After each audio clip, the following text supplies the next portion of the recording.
The designers of the 2026 Dolby Theater stage had a specific goal for the 98th Academy Awards: to create a sanctuary. They wanted the room to feel like a calming, organic garden representing the core of humanity. To build a psychological refuge from a chaotic world, they wove handmade trees throughout the space, brought in natural stone, and bathed the set in the warm, glowing light of golden hour. But step outside the theater doors, and that atmosphere disappears.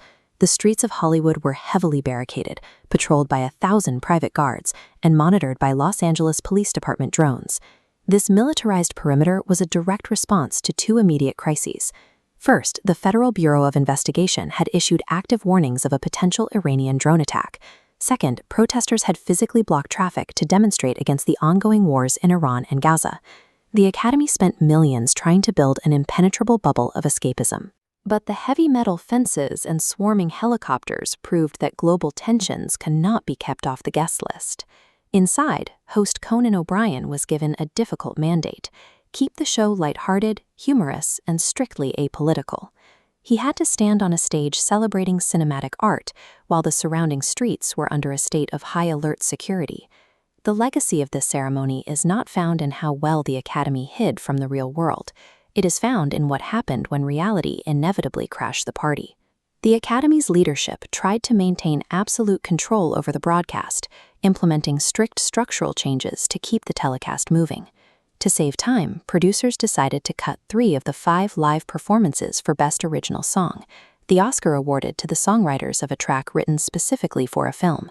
This triggered intense industry backlash. Nominee Diane Warren publicly condemned the decision, calling it a sign of institutional disrespect to exclude the majority of the nominated artists from the stage.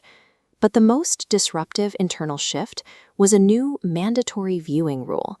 For the first time, Academy members were required to verify they had watched every single nominated film in a category before they were allowed to vote.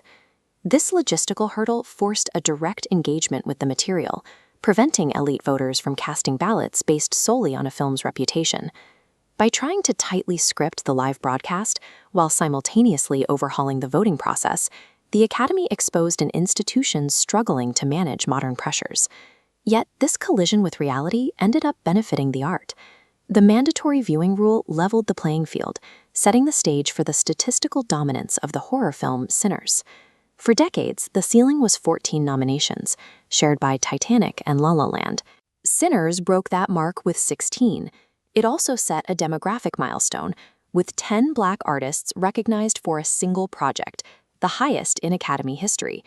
Michael B. Jordan took home the Best Actor prize for his dual roles in the film. In his speech, he refused to take sole credit, specifically acknowledging the generations of Black actors and filmmakers who paved the way for his victory. The milestones kept coming. Autumn Durald Arkapaw became the first woman of color to win Best Cinematography. During her acceptance, she asked every woman in the Dolby Theater to stand and share in the achievement. The 2026 results suggest that institutional recognition is beginning to track the industry's shifting demographics. By the end of the night, the record books more closely aligned with the actual state of modern cinema. The 98th Academy Awards also debuted the Best Casting category. This was the first time the Academy had added a new competitive Oscar since Best Animated Feature in 2001. It marked the end of a 25-year effort. Casting directors had petitioned for this recognition for decades, facing rejections from the Academy as recently as 1999. The first trophy went to Cassandra Koulakundis for her work assembling the ensemble of the Best Picture-winning film One Battle After Another. Adding this award sent a clear message. The Academy was finally looking past the red carpet glamour to formally acknowledge the foundational labor required to build a cinematic project. By the end of the night, the messages of the winning films spoke directly to the global crises happening just past the security barricades. Accepting the Best International Feature Award, director Joachim Trier leveraged his platform to quote author James Baldwin, demanding international cooperation to protect children suffering in conflict zones. The Best Documentary winner, Mr. Nobody Against Putin, brought the stakes into sharp focus. The filmmakers took extreme personal risks, fleeing the country to smuggle hard drives of footage that exposed Russian wartime ideology. It all circles back to the design of the Dolby Theater stage.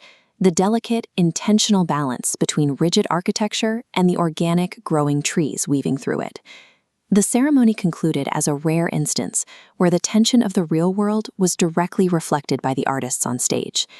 In a year defined by conflict, the Academy's most enduring moments came from those who chose to engage with reality rather than attempt to escape it.